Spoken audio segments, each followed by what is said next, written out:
Ya ma'asyiral muslimin wa jumlatal mu'minina rahimakumullah. Ruya an Nabi Hurairah radhiyallahu anhu qala Rasulullah sallallahu alaihi wasallam idza qulta li sahibika yaumal jum'ati anshid wal imamu yaktubu faqad lagawud anshidu wasma'u wa adiyu rahimakumullah.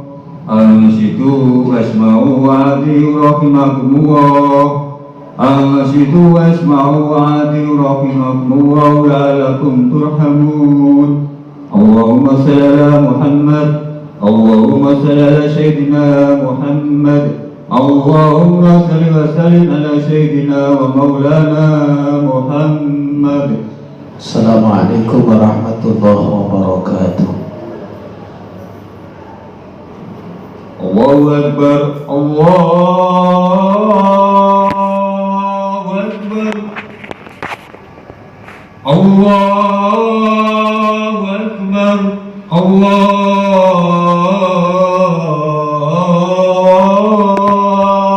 Akbar. Asyhadu an la ilaha illallah. Asyhadu an la ilaha illallah. Asyhadu anna Muhammadar Rasulullah. Asyhadu anna Muhammadar Rasulullah.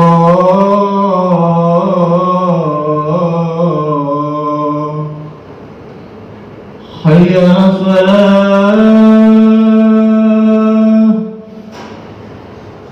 Hayya 'alas shalah.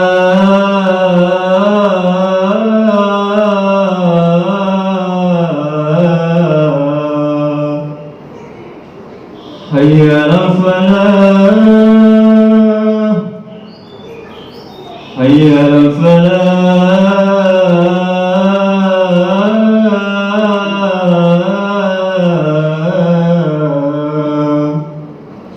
Allahu Akbar, Allahu Akbar. La ilaha illallah.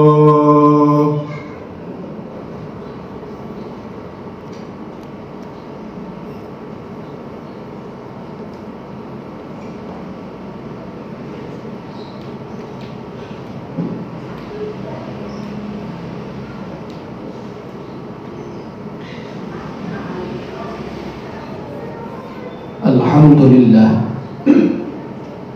Alhamdulillahilladzi an'ama alaina bi ni'matil iman wal islam was-sihhah wal afiyah al-kamilah. Asyhadu an la ilaha illallah wahdahu la syarika lah wa asyhadu anna sayyidana wa nabiyyana Muhammad sallallahu alaihi wasallam.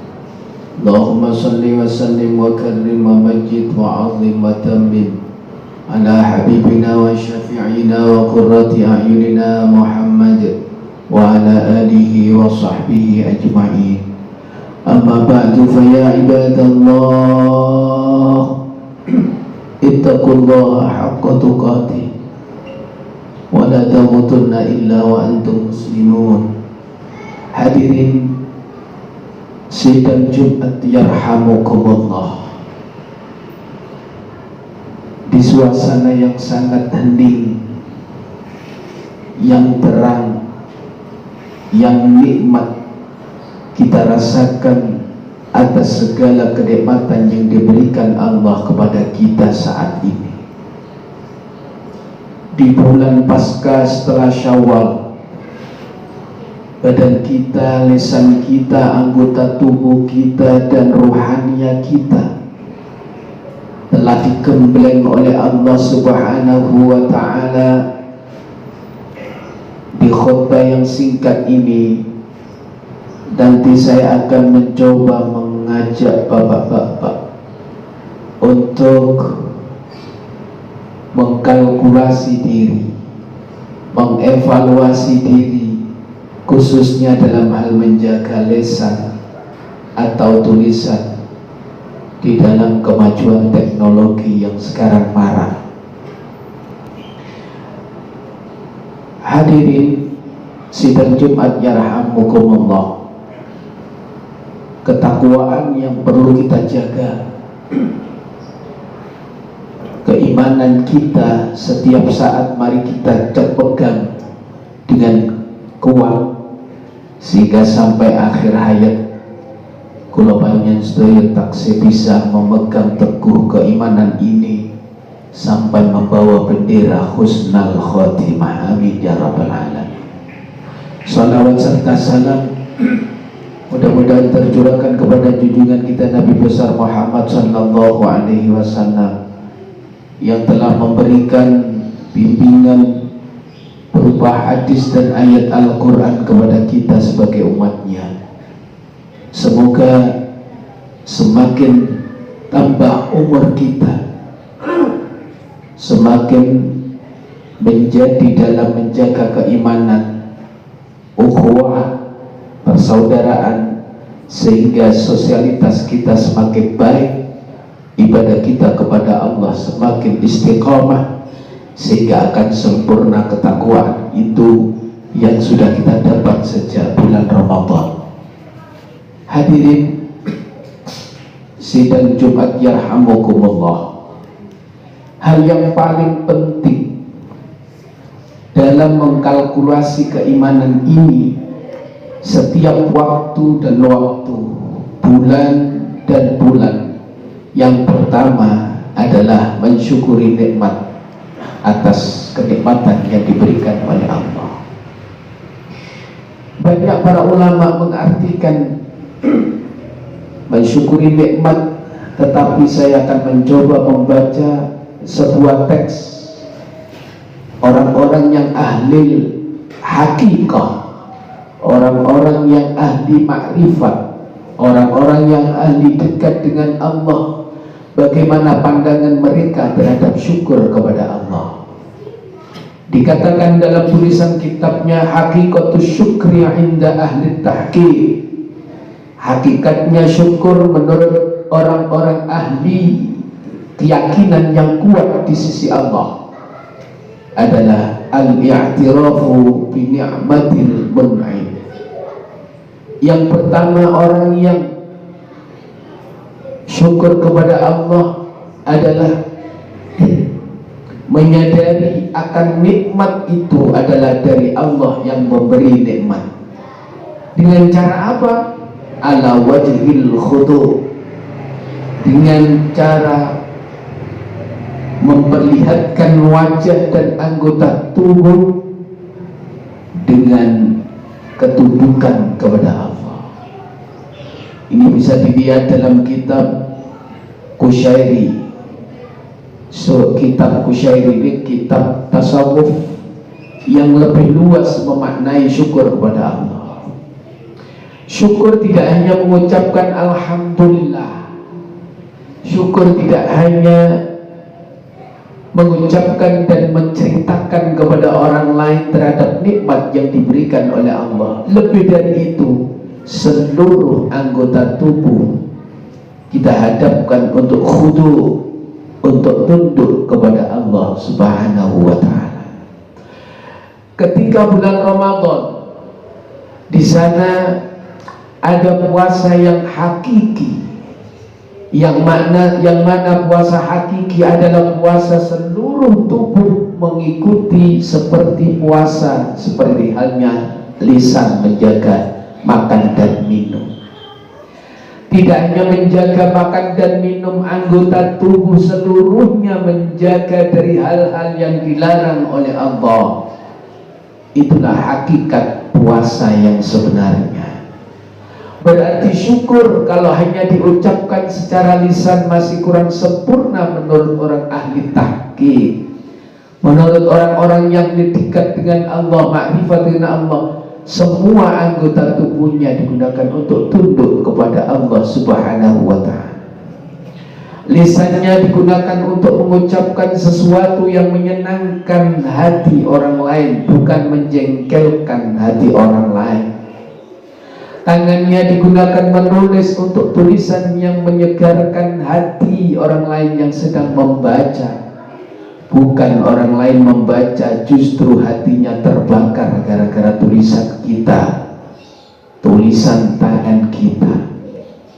Tulisan yang ada di medsos, alat yang canggih, tidak menjadikan gerang orang membacanya, tetapi bagaimana tulisan di medsos, orang semakin menjadi senang dan dingin hati, terpanggil untuk meniru apa yang kita tulis dalam medsos itu.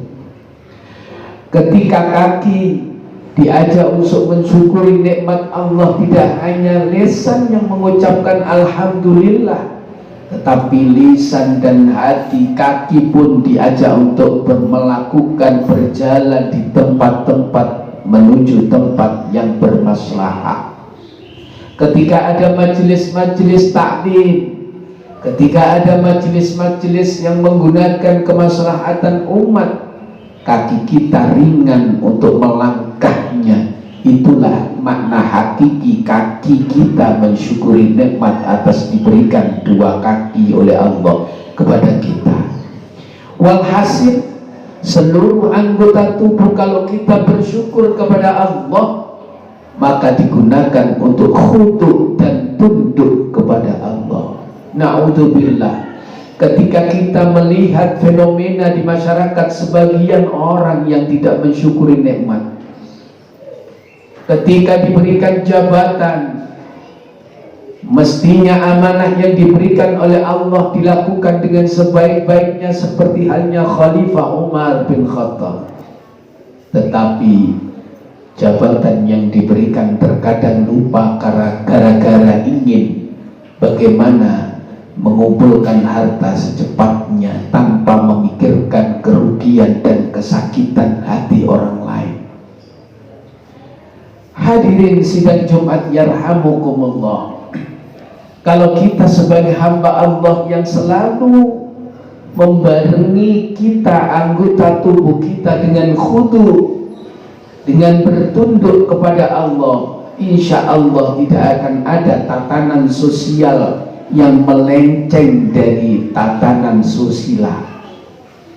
Orang yang akan melakukan perintah Allah, mensyukuri atas segala nikmat lewat anggota tubuhnya, maka dia akan melakukan sesuatu sesuai dengan real yang berlaku dalam Islam. Kalau sudah melakukan sesuai dengan real Islam, maka ketentraman Islam sesuai dengan tulisan nama Islam sendiri, yaitu Islam adalah orang yang damai. Pertanyaannya, kenapa dalam Islam ini ada oknum-oknum tertentu yang menciptakan suasana yang tidak tentram? Jawabannya, bukan Islamnya yang salah, tetapi pemeluknya yang mungkin belum bisa melakukan tunduk kepada Allah Subhanahu wa ta'ala. Di era teknologi yang sering disebut dengan zaman era revolusi industri 4.0 bahkan sampai 4.5, kalau kita tidak hati-hati dengan perubahan teknologi yang begitu cepat ini, hati-hati, keimanan kita akan terhilir dengan suasana kemajuan. Kita tidak akan bisa merem dengan teknologi. Kita tidak akan bisa terhinas oleh suasana kemajuan teknologi, termasuk generasi anak kita. Tetapi yang penting adalah, ketahuilah dalam teknologi itu ada sisi kelemahan yang tidak pernah dia bisa, yakni membiasakan sikap orang lain untuk berbuat baik. Kalau mencari keilmuan, makna, hakikat sesuatu dengan satu klik AI misalnya atau yang lain, maka dengan gampangnya informasi itu kita bisa meraih dengan cepat. Tetapi ingatlah bahwa kelemahan teknologi yang paling tidak bisa diungguli oleh kita adalah pembiasaan sikap yang positif dalam kehidupan sehari-hari. Makanya pengajian, nasihat, majelis-majelis taklim sangat relevan ketika ada di zaman manapun, ketika kita barengkan dengan teknologi yang manjur bagaimanapun kemajuannya akan bisa menyelamatkan diri kita di zaman manapun yang ada.